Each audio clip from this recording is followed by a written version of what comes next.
Hi everyone, welcome back my channel. ಇವತ್ತಿನ recipe ಬಂದುಬಿಟ್ಟು ದಮ್ ಬಾತ್ ಹೇಗೆ ಮಾಡೋದು ಅಂತ ನೋಡೋಣ. ತುಂಬ ಸಿಂಪಲ್ಲಾಗಿ ಟೇಸ್ಟಿಯಾಗಿರುತ್ತೆ. ನೀವು ಕೂಡ ಟ್ರೈ ಮಾಡಿ ಹೇಳಿ ಹೇಗಿದೆ ಅಂತ. ಇಲ್ಲಿ ಮೊದಲಿಗೆ ನಾನು ಕುಕ್ಕರ್ ಇಟ್ಕೊಂಡಿದ್ದೀನಿ. ಅದರಲ್ಲಿ ಸ್ವಲ್ಪ ಆಯಿಲ್ ಹಾಕ್ಕೋಬೇಕು. ಆಯಿಲ್ ಬಿಸಿ ಆದಮೇಲೆ ಓಲ್ ಪಲಾವ್ ಫ್ಲೇವರ್ಸ್ ಹಾಕ್ಕೋಬೇಕು.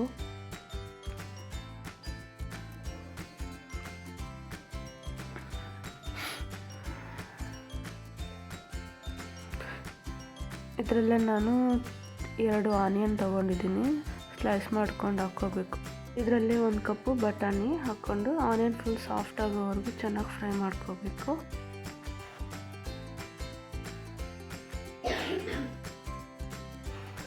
ಆನಿಯನ್ ಸಾಫ್ಟ್ ಆಗಿದೆ.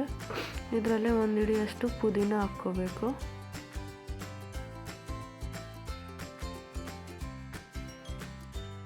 ಇದರಲ್ಲಿ 1 ಸ್ಪೂನ್ ಜಿಂಜರ್ ಗಾರ್ಲಿಕ್ ಪೇಸ್ಟ್ ಹಾಕ್ಕೊಂಡು ಹಸಿ ವಾಸನೆ ಹೋಗೋವರೆಗೂ ಚೆನ್ನಾಗಿ ಫ್ರೈ ಮಾಡ್ಕೋಬೇಕು. ಇದರಲ್ಲೇ ನಾನು ಹಾಫ್ ಕ್ಯಾಪ್ಸಿಕಮ್ಮು ಮತ್ತು 1 ಟೊಮೆಟೊ ಸಣ್ಣಕ್ಕೆ ಕಟ್ ಮಾಡ್ಕೊಂಡು ಹಾಕ್ಕೊಂಡಿದ್ದೀನಿ. ಟೊಮೆಟೊ ಸಾಫ್ಟ್ ಆಗೋವರೆಗೂ ಫ್ರೈ ಮಾಡ್ಕೋಬೇಕು.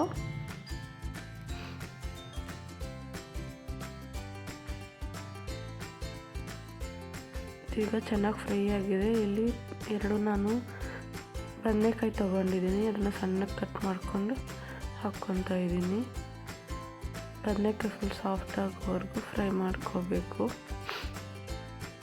ಇದರಲ್ಲಿ ನಾನು ವಾಂಗಿಬಾತ್ ಪೌಡ್ರ್ ಮಸಾಲ 1 ಪ್ಯಾಕೆಟ್ ಹಾಕ್ಕೊತಾ ಇದ್ದೀನಿ. ಹಾಕ್ಕೊಂಡು ಮಿಕ್ಸ್ ಮಾಡ್ಕೋಬೇಕು.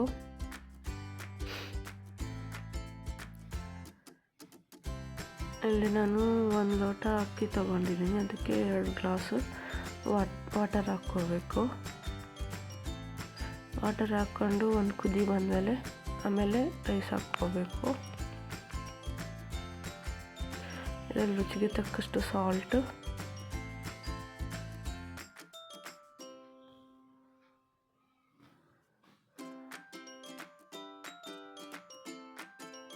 ನಾನು ಮೊದಲೇ ನೆನೆಸಿಟ್ಕೊಂಡಿರೋ ಅಕ್ಕಿ ಹಾಕ್ಕೊತಾ ಇದ್ದೀನಿ.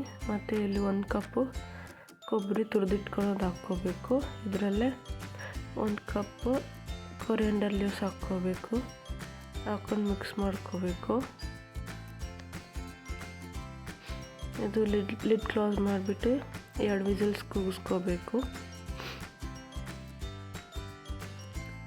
ಗ್ಯಾಸ್ ರಿಲೀಸ್ ಮಾಡ್ಕೊಂಡು ಓಪನ್ ಮಾಡ್ಕೊಳ್ಳೋಣ. ಬಿಸಿ ಬಿಸಿ ದಮ್ ಬಾತ್ ರೆಡಿ ಆಗಿದೆ. ನೀವು ಕೂಡ ಟ್ರೈ ಮಾಡಿ ಹೇಳಿ ಹೇಗಿದೆ ಅಂತ. ಲೈಕ್, ಶೇರ್, ಕಮೆಂಟ್, ಸಬ್ಸ್ಕ್ರೈಬ್ ಮಾಡಿ. Thank you for watching my video. Bye.